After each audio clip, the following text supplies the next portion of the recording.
안녕하세요, 가치함입니다. 2월 24일 월요일 국내 시장이 마감되었습니다. 자, 우선 지난주 금요일날 제가 영상을 올리고 나서 생각지도 못하게 정말로 많은 응원을 받은 것 같습니다. 모두 감사드린다고 전해드리겠고, 아무튼 오늘 영상도 시작을 해보겠습니다. 자, 우선 먼저 코스피. 전날에 미국 시장이 너무나 좋지 않았던 만큼 오늘은 좋지 않은 흐름을 많이 예상을 하셨을 겁니다. 하지만 종가상으로 봤을 때는 코스피는 마이너스 0.3%로 마무리되었고, 코스닥은 오전장 갭을 모두 메우면서 전날과 거의 비슷하게 마무리되었습니다. 이번만큼은 정말로 국내 시장답지 않은 그런 흐름인 것 같죠? 그리고 시총 상위 종목들을 보면 오늘은 반도체 관련주가 조금은 좋지 못했었고요. 그 외에는 1% 이상 빠진 종목은 없었습니다.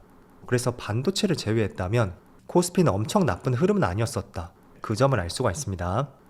그리고 코스닥은 2차전지 관련주하고 몇몇 제약바이오 기업들, 이쪽이 가장 흐름이 좋았었고요. 나머지는 그렇게 좋지 않았었네요. 그리고 코스피 수급을 살펴보면 오늘은 외국인의 2천억가량의 순매도가 있었고 전날과 비슷했던 것 같습니다. 그리고 기관도 소폭의 순매도가 있었고, 또 코스닥은 반대로 오늘은 코스닥 쪽에서는 기관과 외국인의 많은 순매도가 나왔습니다. 그리고 삼성전자, 오늘은 기관만 나홀로 순매도가 있었고요. 또 하이닉스는 많은 규모는 아니었지만 기관과 외국인의 양매도가 나왔습니다. 자, 그리고 오늘 한 차례 시세가 분출되었던 HMM, 오랜만에 외국인의 정말 많은 순매수가 들어왔었네요. 다만 기관 쪽에서는 연기금을 중심으로 정말 많은 순매도가 나왔습니다. 자, 그리고 2차전지 기업 삼성 SDI도 흐름이 굉장히 좋았었고, 오늘은 기관과 외국인의 양매수가 들어왔습니다. 특히 최근에는 기관이 시장을 주도하고 있죠. 자, 그럼 이어서 주체별 매매 동향에 대해서 살펴보도록 하겠습니다. 2월 24일 외국인이 가장 많이 매수한 종목은 HMM, 네이버, HLB, 삼성중공업, LS일렉트릭, 이렇게 순서대로 매수했고, 그리고 기관은 삼성 SDI, 삼성중공업, LG에너지솔루션, 포스코인터내셔널, 현대중공업, 이렇게 순서대로 매수했습니다. 기관은 조선주하고 2차전지 관련주, 이쪽에 많이 집중을 했던 것 같죠. 이어서 해외 증시를 보겠습니다. 우선 지난주 금요일에 미국 시장의 흐름이 굉장히 좋지 못했습니다. 나스닥은 2.2% 급락이 나왔었고요. S&P 500도 마찬가지로 마이너스 1.7%였죠. 그리고 다우지수도 비슷하게 빠졌습니다. 자, 우선 다시 한번 나스닥 지수를 보면 좀처럼 2만 포인트를 확실하게 돌파하지 못하는 것 같습니다. 아무래도 2만 포인트가 상징적인 수치인 만큼 지속적으로 근접했을 때 크게 하락이 나오고 있습니다. 이때도 마찬가지였고, 또 세 번째죠. 자, 하지만 하단부를 연결해보면 아직까지는 완전히 추세가 꺾였다고 볼 수는 없습니다. 그래서 오늘 밤에 어떤 흐름이 나올지 모르겠지만 개인적으로 여기 하단 추세선이 있죠? 그 추세선이 깨진다면 미국 증시도 단기적으로 주가에 조정이 들어오지 않을까, 그렇게 생각이 되고, 그렇다면 최근에 국내 증시의 흐름이 너무나 좋았잖아요. 그런 흐름이 조금은 반대로 나올 수 있는 타이밍이 올 수도 있다, 이렇게 정리를 해보시면 좋을 것 같습니다. 그리고 반도체도 한번 볼게요. 자, 어제는 반도체가 무려 3.2%의 폭락이 나왔었죠. 직전에 갭을 모두 메우고 나서 올라오는데 에너지를 다 써서인지 다시 한번 주가에 급락이 나왔습니다. 그리고 지금 아시아 증시, 일본 증시는 일단 오늘 휴장이고요. 대만 증시는 마이너스 0.8%로 빠지고 있습니다. 그리고 중국 증시는 별다른 반응은 없습니다. 자, 우선은 미국 증시가 한 차례 꺾인 이유를 살펴보면 미국의 소비 심리가 꺾였다, 지난주 금요일날 이런 이슈가 있었습니다. 때문에 나스닥이 2.2% 급락을 했었고, 그게 오늘 국내 시장까지 이어진다고 할 수가 있겠죠. 자, 우선 우리가 미국 시장을 바라볼 때 미국의 GDP 구성을 먼저 이해할 필요가 있는데요. 미국 GDP 구성에 있어서 65에서 70% 정도? 그 정도가 소비에 집중이 되어 있습니다. 반대로 국내 같은 경우에는 GDP에서 가장 많이 차지하는 것이 당연히 수출 비중이죠. 그게 약 35에서 40% 정도? 그 정도를 차지하고 있습니다. 그래서 국내에서 수출이 조금만 꺾인다고 하면 굉장히 경기가 좋지 않다는 표현이 있잖아요. 반면에 미국에서는 국내 수출 비중 그 이상으로 거의 70% 가까이가 소비가 차지하는 만큼 소비 심리가 꺾인다는 것은 미국 경기에 빨간불이 들어왔다, 이렇게 이해를 해볼 수가 있습니다. 그래서 우선은 조사된 내역을 보면 이번에 발표된 소비 심리 지수가 64.7이 나왔습니다. 이거는 지난 1월 수치인 71포인트라든지 또 지난번에 발표된 예비치와 예상치, 그 모든 것들을 합의하는 수치였고, 그 때문에 다소 고점 부담감이 있었던 미국 증시가 나스닥을 중심으로 2만 포인트에서 꺾이지 않았나, 그렇게 해석을 해볼 수가 있습니다. 그래서 미국 소비와 관련된 기업들이 있을 거 아니에요. 그런 기업들이 특히 오늘 주가에 급락이 나왔고, 그 때문에 오늘 반도체 관련주 주가 흐름도 굉장히 좋지 못합니다. 어쨌든 반도체 쪽은 전날에 지수의 폭락도 있었고, 또 중요한 것은 한국 시간으로 이번 주 목요일 새벽에 거의 빅테크 기업 마지막이라고 볼 수 있습니다. 이번 주 목요일 새벽에 엔비디아의 실적 발표가 있습니다. 그래서 가뜩이나 나스닥 지수도 고점 부근이고, 또 이번 주 목요일날 엔비디아의 실적 발표도 있는 만큼 다소 그 전에는 관망세가 짙은 흐름이 나올 가능성도 충분히 있어 보이고요. 이런 부분은 반도체 관련주를 보유하신 분들이라면 여러가지 계획을 세우실 때 참조를 해보세요. 그래서 오늘 코스피 코스닥이 조금 빠지고 있는데, 그래도 생각보다 나름대로 잘 버텨주는 모습인 것 같습니다. 제가 지난주에 한 차례 이런 말씀 드렸던 것이 생각보다 시장이 조정장에서 잘 버티는 것 같다, 이런 말씀 드렸었고, 그렇다는 것은 가격 조정보다는 기간 조정으로서 이런 흐름도 한번 생각을 해보자는 말씀 드렸습니다. 그래서 지금 코스피를 보면, 자, 분봉상으로 보면 물론 오늘은 개파락으로 출발했었지만 더 이상 그 낙폭을 키우지 않고 또 오후장에 이렇게 들어올리는 모습이 나오고 있죠.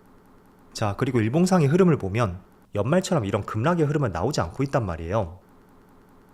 그리고 코스닥도 마찬가지입니다. 자, 굉장히 잘 버티고 있죠. 그래서 과열을 시키는 과정은 두 가지가 생길 수가 있는데, 첫 번째는 가격 조정이 오면서 주가가 빠지면서 과열을 시킬 수도 있고, 또 두 번째는 주가는 그렇게 많이 빠지지 않지만 어느 정도 시간이 지나면서 그 과열을 시키는 과정이 생길 수도 있습니다. 그런데 최근에 지금 이틀 동안의 흐름을 보면 미국 시장의 고점에서 조금은 출렁이는 흐름이 나오고 있지만 국내 시장이 잘 버티고 있다, 이 점을 봤을 때에는 한 번쯤은 기간 조정을 생각을 해보시면 좋을 것 같습니다. 그래서 일단 오늘 반도체 관련주가 가장 많이 빠지고 있다고 생각이 됐고, 반대로 2차전지 관련주들, 이쪽은 최근에 조정장에서도 바닥에서 살짝 들어올리는 모습이 나오고 있습니다. 그래서 공교롭게도 최근 시점을 보면 그나마 2차전지가 가장 선방을 하는 것 같고, 물론 이런 추세가 어디까지 이어질지 모르겠습니다. 저는 개인적으로 2차전지는 조금 더 확인할 것이 많다고 생각이 되지만, 아이러니하게도 최근의 흐름이 가장 좋다는 것이 조금은 특이점인 것 같습니다. 자, 그리고 오늘 추가적으로 몇 가지 재료들을 살펴볼게요. 우선은 여기 기사를 보면 엔비디아에서 블랙엘 제품의 발효를 잡기 위해서 국내 수냉식 냉각 업체와 협력을 모색할 것이다, 그런 뉴스가 나왔습니다. 자, 그래서 오늘 액침 냉각과 관련해서 몇몇 관련주들의 큰 상승이 나왔습니다. 그 종목들을 먼저 살펴보기 전에 이 수냉식이라는 것은 정말 쉽게 표현하면 이걸 물에 담그는 거예요. 그래서 열을 낮춘다는 의미가 될 수 있고, 그 관련 업체들이 몇 개 보겠습니다.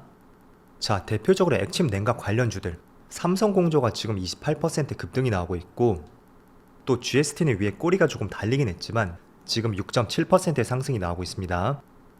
그리고 추가적으로 KN솔, 이 종목도 액침 냉각 관련주라고 할 수가 있겠죠. 하지만 전의 종목보다는 반응은 그렇게 나오진 않고 있습니다. 그래서 액침 냉각 관련주는 엔비디아 쪽에서 하나의 재료가 나온 만큼 한 번쯤은 관심 있게 지켜보시는 것도 좋을 것 같고, 어쨌든 거의 1년 만인가요? 제 기억에는 작년 3월쯤에 액침 냉각 관련주가 한 차례 급등이 있었고, 정말 오랜만에 다시 한번 부각되는 것 같습니다.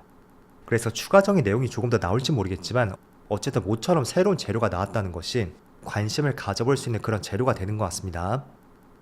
그리고 코로나 바이러스가 다시 한번 나왔다는 뉴스가 있었고, 그 때문에 진단키트 관련주들, 또 치료제 관련주, 이쪽이 오전장에 다시 한번 시세가 분출이 되었습니다. 물론 이게 지난번 코로나처럼 어떤 파급력을 미칠지 모르겠지만 저는 과거 2020년처럼 그만큼의 연속성을 갖지 않는다면 한두 차례 반짝 상승이 나오고 또 주가가 크게 급락하는 그런 상황이 충분히 만들어질 수가 있습니다. 그래서 주말 사이에 코로나 뉴스가 다시 한번 나오고 있는데, 저는 가급적이면 이런 업종에 대해서는 조금은 신중한 자세를 가져오자 라는 말씀을 전해드릴게요. 자, 그리고 오늘 해운주가 굉장히 강세를 보였는데 대표적으로 HMM이 굉장히 강세를 보였습니다. 일단은 강세를 보였던 결정적인 이유, 미국에서 중국산 선박과 관련해서 해상운송 서비스에 수수료를 부과하겠다, 이런 방침이 있었고, 그럴 경우에는 국내 해운주가 굉장히 수혜를 볼 것이다, 이런 뉴스가 주말부터 계속 나오기 시작했습니다. 왜냐하면 지금 중국산 선박이 전 세계 점유율을 계속 끌어올리고 있습니다. 그리고 아시겠지만 트럼프 정부를 보세요. 이 조선업을 다시 부활하겠다는 그런 의지가 있잖아요. 때문에 그렇게 된다면 당연히 조선과 해운 쪽에서도 중국의 비중을 낮출 필요가 있습니다. 그래서 그런 관점에서 해상운송 서비스에 수수료를 부과하겠다, 이런 조치가 주말 사이에 나왔었고, 그게 오늘 해운주에 큰 급등이 나오고 있는 결정적인 이유라고 할 수가 있습니다. 물론 지금은 위에 꼬리가 달리고 있지만 오랜만에 바닥에서 거래량이 많이 터졌다는 것은 조금 더 재료의 연속성을 한번 기대를 해볼 수가 있습니다. 그리고 오늘 이렇게 급등을 하고 나면 이평선들이 모두 정배열로 바뀔 수 있는 그런 초입이 될 수도 있겠죠.